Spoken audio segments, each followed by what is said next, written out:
Well, thank you very much for the opportunity to speak.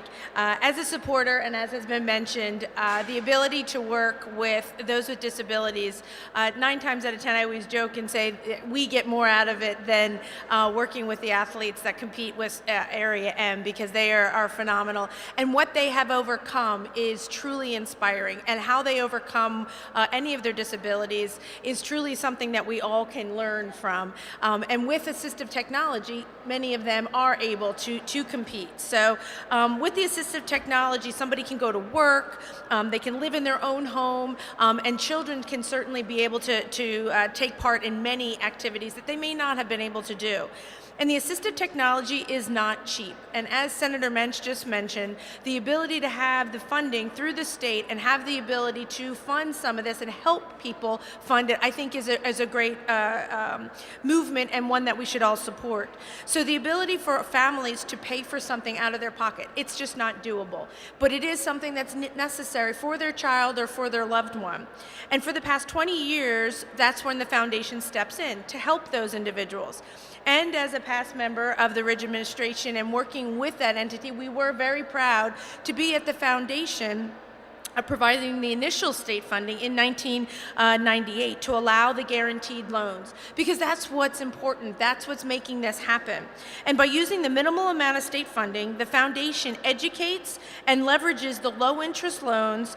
In 2017, 122 low-interest loans worth just over $1 million were extended, and another 147 people received these mini loans worth almost $160,000. So these small steps that seem so small, but are huge for those that they have the impact on.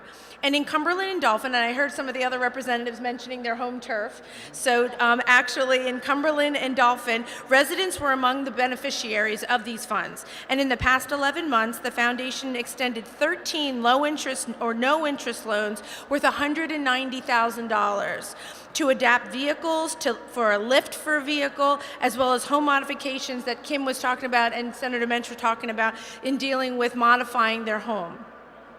The 18 residents in these 2 counties also received information and assistance services, which were included in the information about funding resources and including waivers and community resources. So education is a significant part of what you do in order to make sure people know what is out there, what's available, and how important it is to the people that need it.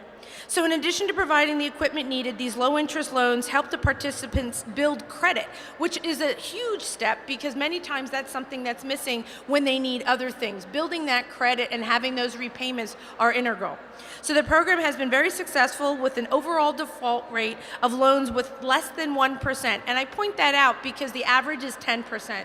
So these are people that pay back what it is that's owed, and they know how important it is, because as they pay it back, that money is used for others. So they understand the importance of not only for themselves, but how this program needs to continue itself on top of itself. So the ability to keep that rolling is important, and I really just appreciate the opportunity, and obviously the opportunity to see constituents. That's always a benefit, an extra benefit. But thank you for what you do. Thank you for all the work that you do on behalf and getting this message out, because the more we talk about it, the more people are going to be aware of it, and the more people we will have supporting it. So thank you very much.